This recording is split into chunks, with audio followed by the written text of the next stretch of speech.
Welcome. In this unit, we'll focus on the concepts commonly used by critical thinkers when discussing reasoning and its most important embodiment, namely argumentation. Our major goal is to be able to recognize an argument, identify its components, and then reconstruct it. We'll need to have these skills to be able to evaluate arguments as either good or bad. This unit also will prepare us to use more sophisticated analytical tools later in the course. More specifically, our objectives are to define what an argument is, distinguish between claims that are accompanied by evidential support and those that are not, identify the respective premises and the conclusion of any argument, recognize the distinctive indicators for both premises and conclusions, distinguish between arguments and explanations, and finally, reconstruct any given argument in standard form, or by visually diagramming the relationships between the conclusion and the premises. Let's start with reasoning, since we are intimately familiar with it, having done it since our infancy in one form or another. What can we say about it? First, reasoning isn't something that we ordinarily do formally according to elaborate rules. We just do it, pretty much by human nature. Second, if we try to observe ourselves reasoning, we quickly discover that we are observing our beliefs about things. And third, when we get specific about these beliefs, we notice that we do not fully appreciate them until we render them as statements. That is, declarative sentences that we believe to be true. In a nutshell, our beliefs need to be couched as propositions for us to properly examine them. So, what are we doing with our beliefs when we are reasoning? Quite simply, we're constructing relationships among them. For instance, if my cat is frantically occupied with something over in the corner, he's probably caught something, maybe a mouse. That is to say, I am making an inference from one belief that my cat is frantically busy to another that he's caught a mouse. And that is reasoning, albeit a very garden variety. When we reason, we provide justification or backing or support for our beliefs through other beliefs. We call the beliefs that require support conclusions and those that offer support premises. And when properly expressed in an argument, they take the form of statements or proposition. What's a statement? An assertion that expresses a fact or a judgment or even an opinion, such as tonight the moon is full, or the president flies on Air Force One, or Bitcoin should be an acceptable international currency. In principle, such statements can be either verified or denied. That's another way of saying that every statement has a truth value. That is, it is either true or false, but never true and false at the same time. It's one or the other. Second, it's also important to note that even if all statements are sentences, not all sentences are statements. Only declarative sentences are statements, such as, "That painting is by Rembrandt." That tells us something. There must be sentences that are not statements and that therefore cannot be either true or false. For example, sentences that are expressive, "What a beautiful flower," or imperative, "Close the door," or interrogative, "Are you on Facebook?" These sentences are not statements and therefore can't have a truth value. When we assemble one or more statements to justify another statement, we formulate arguments. It's important to note that we will not be using the term argument to mean an angry dispute, as in, "They got into a nasty argument last night." Listen, young lady, I don't know where this disrespectful attitude came from. Yeah, well, just shut up! An argument, as we will be using the term, is nothing more than a piece of reasoning, in which we find statements of support, that is, premises, for a claim or contention that needs some justification, that is, a conclusion. Another way to characterize an argument is to see it as an inference. When we infer something, we use the evidence or reasons that are provided to arrive at or derive the conclusion. Don't be scared off by this academic-sounding word. You probably made 20 inferences before lunch, regardless of whether or not you knew that that's what they're called. You do make inferences. Picture this. There's breakfast cereal all over the ground, and the box looks kind of chewed up, and your dog, who got into the cinnamon bread last week, is over there with a guilty look on his face. You naturally infer that the dog got into the breakfast cereal, right? And you're probably correct. That's an inference. An inference is just coming to a logical conclusion from whatever evidence you have. It's one of the most valuable thinking skills you can learn. Logical thinkers distinguish between inferences which are conclusive and those which are not. Here's an example of a conclusive inference. Venus is a planet. No planet is a star, therefore Venus is not a star. In a conclusive inference, the conclusion follows necessarily from the presumed truth of the premises. That is, if it's true that no planet is a star, and if it's true that Venus is a planet, then it must be true that Venus is not a star.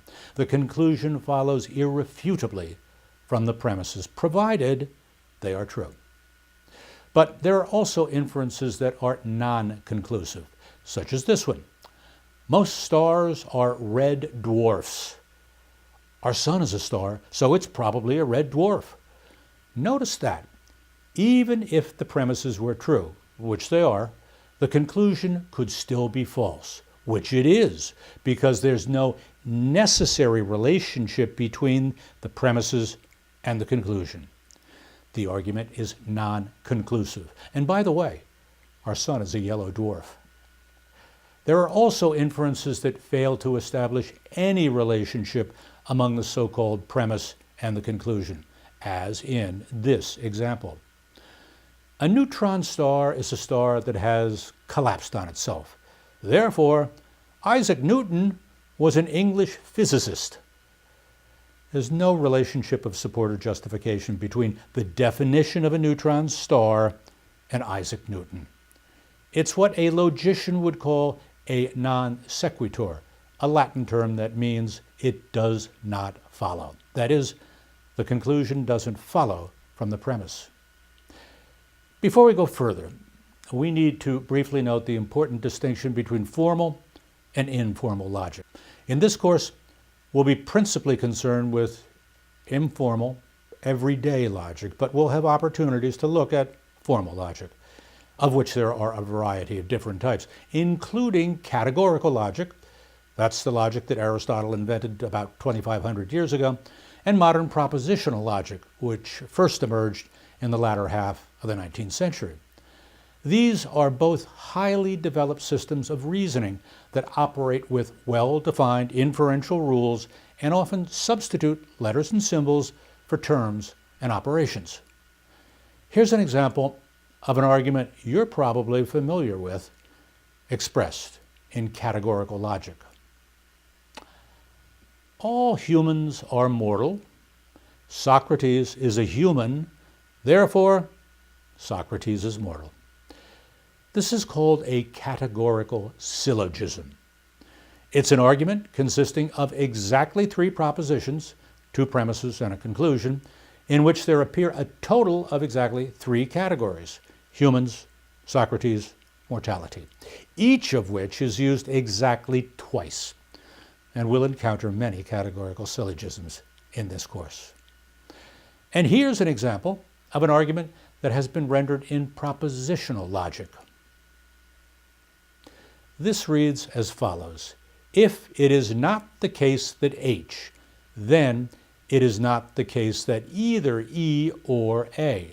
Therefore, if either E or A, then H. Although a propositional argument such as this looks intimidating, don't be put off by it. By the end of the course, you'll be quite comfortable with arguments like this, which, by the way, is technically known as contraposition. The symbols represent logical relationships. The letters represent propositions. At the outset, we'll be spending most of our time with informal logic, where there are no formal languages and few, if any, symbols. Plus, we can use natural languages, such as Spanish or English, Arabic or Chinese, to construct informal arguments. We don't need special characters to understand their meaning. Both formal and informal logic share a common core. They are both concerned with inferences, whose defining characteristic is the relationship of support that premises provide for a conclusion. If that support is lacking, it's not an inference, and therefore it can't be an argument.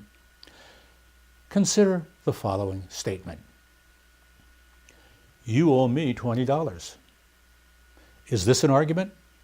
Absolutely not. This is not an argument because we only have an unsupported claim. There's no justification for it. You would be unlikely to fork over $20 if a stranger claimed you owed it to her. Now consider the following. I loaned you $10 last Friday, which Sandra witnessed.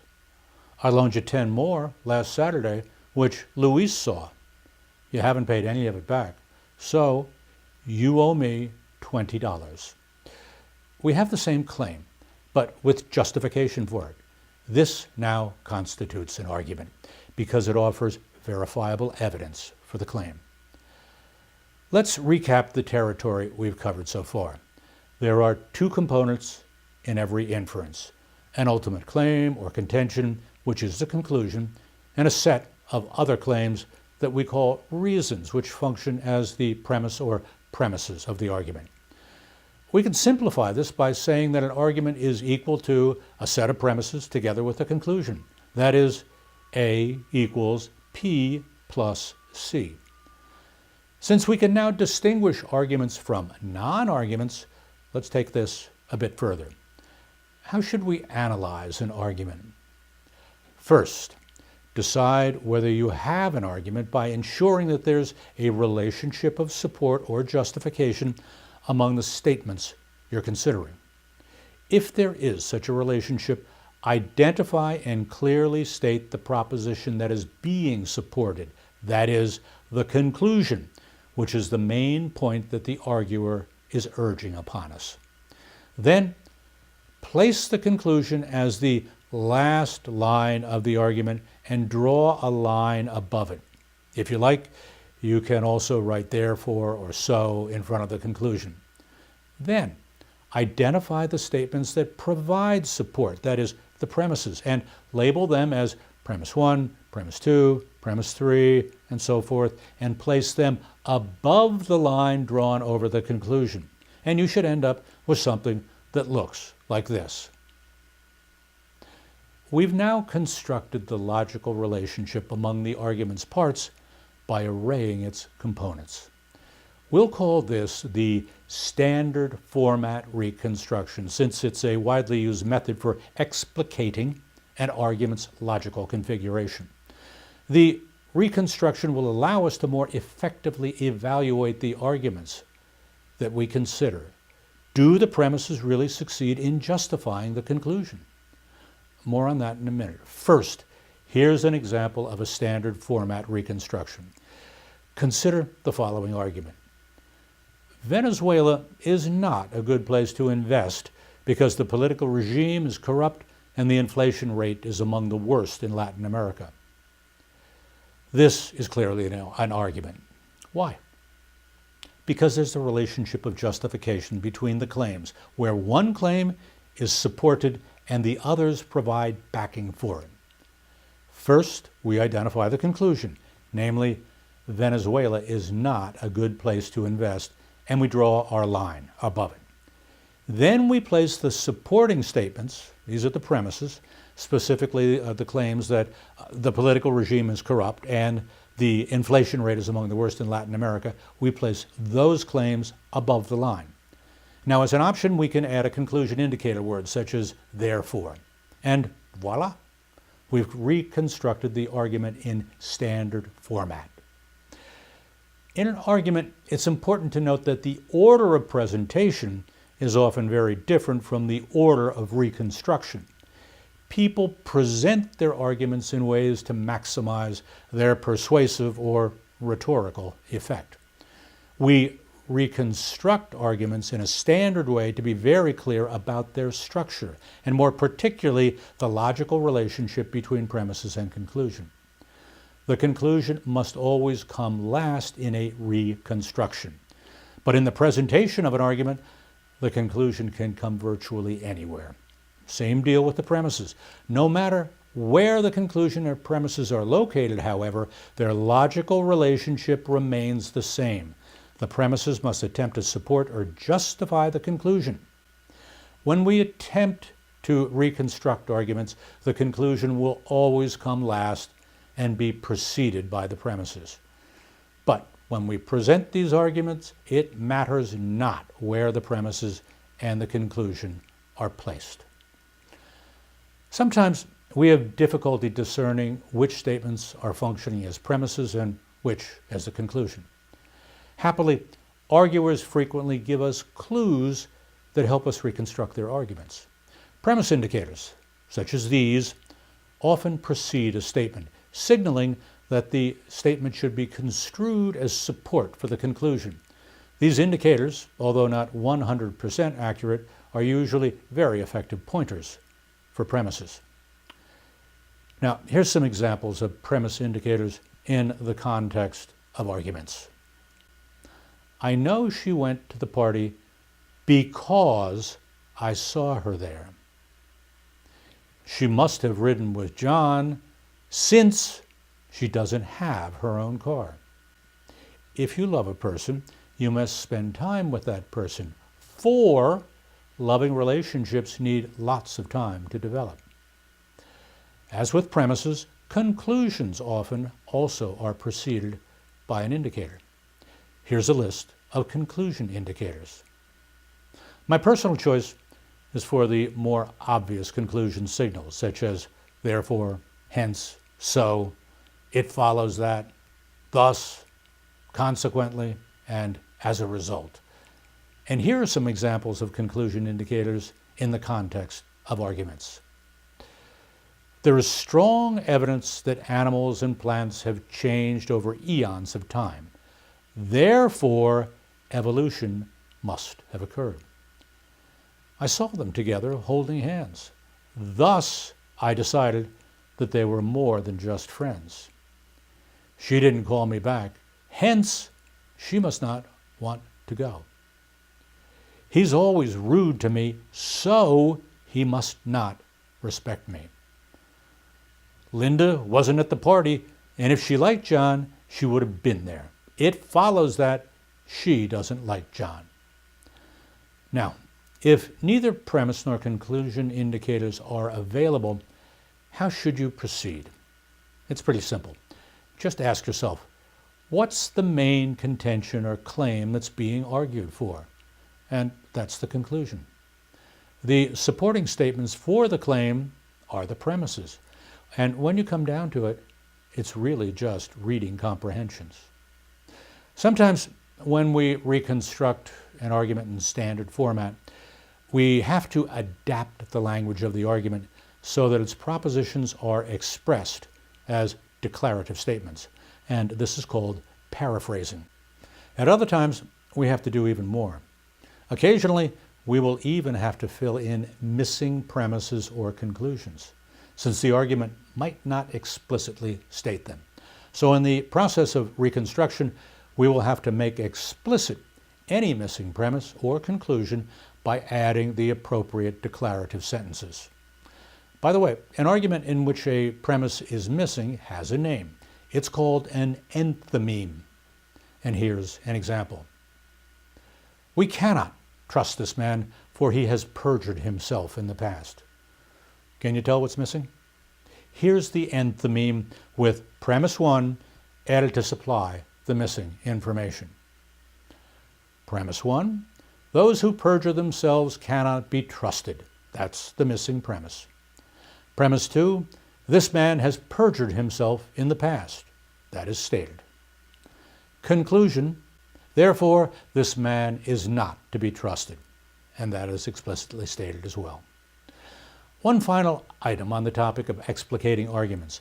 Some prose passages may superficially resemble arguments. They may, for example, contain words like therefore and because, which we would normally associate with conclusions and premises in an argument, but nevertheless, they're not arguments. Instead, they're explanations. To determine whether a given piece of prose is an argument or an explanation, we need to determine its purpose. Is the author trying to persuade us to accept a conclusion that is open to question, or is the author merely trying to inform us why something is the case? That is the author giving us an explanation for something that we have already accepted and that's not open to question? Here's an example of an explanation. Since water consists of 2 molecules of hydrogen and 1 molecule of oxygen, and water is a requirement for rain, therefore H2O must be present for rain to occur.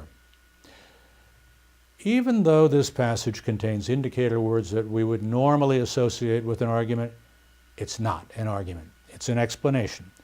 We don't have to be convinced that the chemical presence of H2O is required for rain.